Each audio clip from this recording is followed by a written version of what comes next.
and gentlemen, it is I, the one, the only, the amazing Terry Tugboat, joining you today for the Week 9 Stubby and Ashola SBA Fantasy Podcast.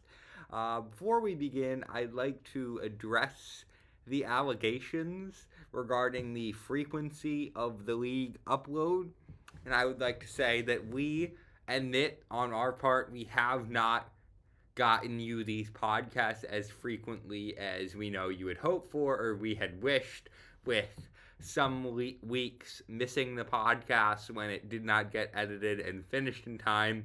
But again, due to the 4.5 hour commitment that usually is to get one of those to you now, well, we try and deliver the highest quality product. That means a sacrifice of more time on our part. So we hope you will forgive us going forward if any don't get finished and don't get sent out to you. But we will have one for you this week, week 9. And let's get right into that. But first, a word from today's sponsor. Today's episode is brought to you by UCSF Health, University of San Francisco Healthcare, dedicated to providing healthcare for San Francisco and the surrounding communities for over 30 years. UCSF Health now the premier regarded hospital in the San Francisco area, and thus the official home of the San Francisco 49ers.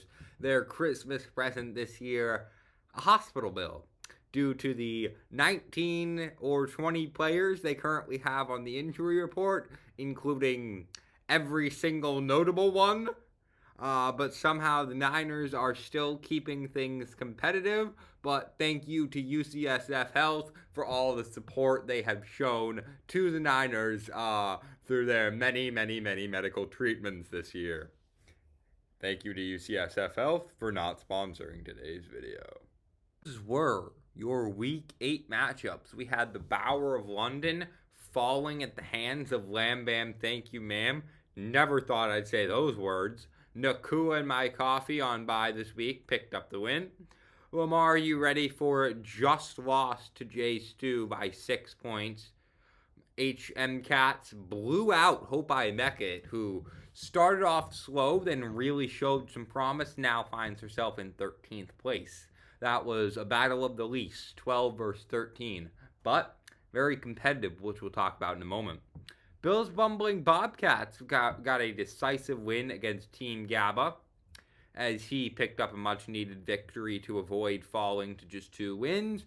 Bo's Bandits at 5-3 fell at the hands of the one and only Albion by 57 points. Al continuing to cruise. And then in our game of the week, We're Not Worthy inked out a win against Drake May and Friends in a battle of 2 competitors. Again, we want to give out some weekly awards this week. So the highest scoring team, like we previously mentioned, Philly Special, 167.66 total points. 38 of those contributed by Jonathan Taylor, who has now had 4 separate 3-touchdown games and should be the NFL MVP if the league wasn't completely biased towards quarterbacks. I mean, what is this? College football allow the actual best player to receive the award given to the best player each year? No. It has to be a quarterback, even if they're all terrible, like this year or 2 years ago or the year before that. But no. Yes, Jonathan Taylor, the key contributor for Al, as he, again, has yet to lose a game and continues to steamroll through all of his competition. And then our bust of the week, Jake Ferguson, 0.00 points. No, he was not out. No, he did not get hurt middle of the game. He just did not catch a ball.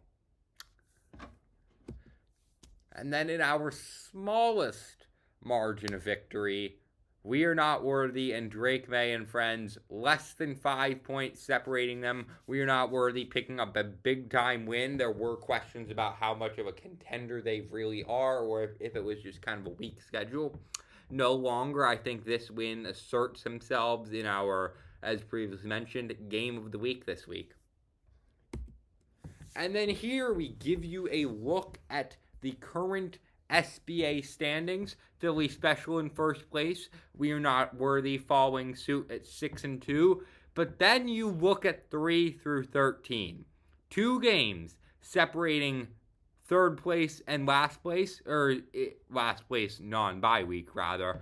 But again, this is just truly, truly remarkable to look at and just see how close the league has been. It's been a while since every team really has had a shot.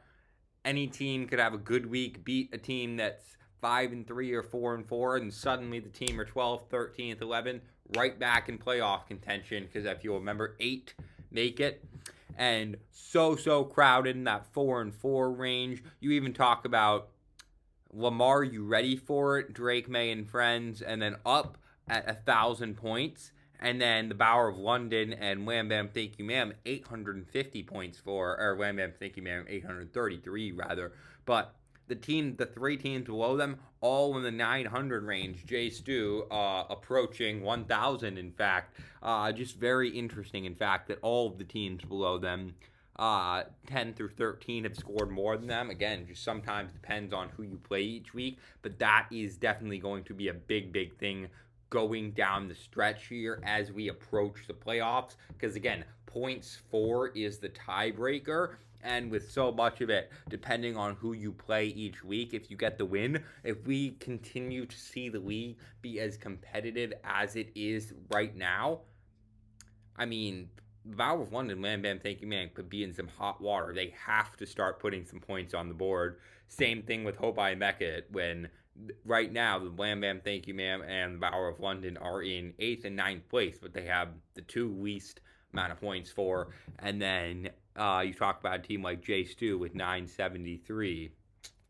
They're in the mix along with everyone else at this point.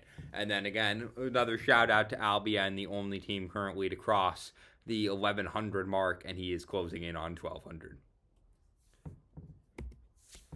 And then another thing we wanted to give a point out to was, oh boy, could you have scripted it any better. On the left, with no losses, you see Albion's current schedule. On the right, you see We're Not Worthy's current schedule. Both have had a gauntlet these past couple weeks, I would say. You talk about We Are Not Worthy. I started off 1-2, now on a 5-game win streak, but they had Bo's Bandits, they had Naku and My Coffee, they had Drake May and friends.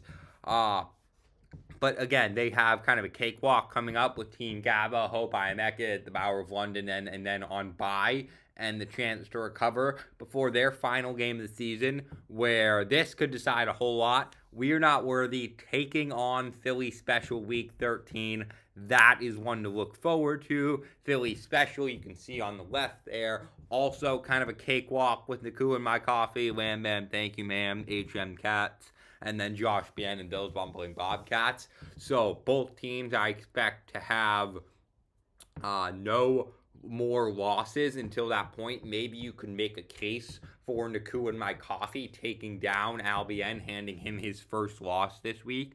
Maybe HM Cats does something similar, but I doubt it. It is a possibility, though. But again, you talk about if they do lose one of those games, okay, this final week deciding the number 1 seed, which is huge. And then you can see here, if we go back, take a peek at the playoff picture on the right, these are the 8 teams currently in. Philly Special, the Bower of London would be the 1-8, Bo's Bandits and Team GABA, the 4-5, Naku and My Coffee, Drake May and friends, the 3-6 game, and then We Are Not Worthy and Lamar, You Ready For It would be the 2-7 game rather. So again, big difference, because like you talk about, you want when you get to the postseason to play a team that is weak. Take the Bower of London, for example, rather than Lamar You Ready For It, who's at 1,000 points and is almost 200 more than the Bower of London. Give yourself such a greater chance of winning. So huge between Philly Special and We're Not Worthy. And then finally, these are your week 9 matchups. The Bower of London, HM Cats. I'm going to go with Bower in that one. HM Cats, I feel like they fall to 3-6 this week.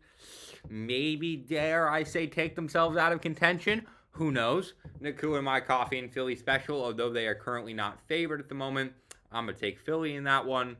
Lamar, are you ready for it? And Bo's Bandits. Lamar, a very strong Thursday night performance. Give me them. Hence, Lamar Jackson, actually the performer of the week so far. Jay Stu and Drake May and Friends. I'm going to take Drake May and Friends. I don't believe Jay Stu currently has, with her injuries and players on by, the ability to pull this one off, but that's the beauty of fantasy football. You never know. And then Hope Mecca and Bill's Bumbling Bobcats. Although they are projected to score less, I'm going to take the underdog in this one. Going to go with Hope Mecca. And then our final two matchups, Lam Bam, thank you, ma'am, and still more effort than Josh. Obviously, Lam Bam going to get the bye and the win in this one. And then the thing I dubbed to be our game of the week, Gabba and We Are Not Worthy, projected within 6 points of each other. I'm going to take We're Not Worthy in that one, but don't be surprised if Sally Stewart takes down her son.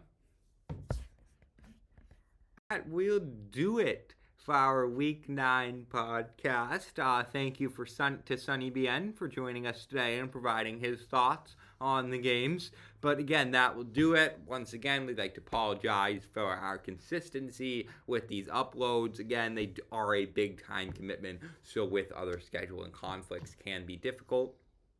Yes, but we'll try and do our best to get these out to you as much as possible moving forward. Reminder to set your lineups for all, and happy Week 9 football watching. Actually, real quick, before we go, I do want to point out on one other note that this year, because of the one team leaving, we had to insert the bye. The playoffs are going to start week 14 this year, as opposed to when they normally start 15 and last through week 17. So this year they will be starting week 14 through 16. So our season will conclude on Monday night, December 22nd rather. So potentially some bad blood at the Reindeer games if the second place team and the first place team clash in any manner there. For our Stewart viewers who don't know what on God's earth we are referring to there, just know a heated family competition every holiday season, and could be some bad blood this year, fresh off Championship Sunday, which will conclude in late January, just before Christmas time. So hopefully we will get some great playoffs this year. Thank you to all our viewers for watching.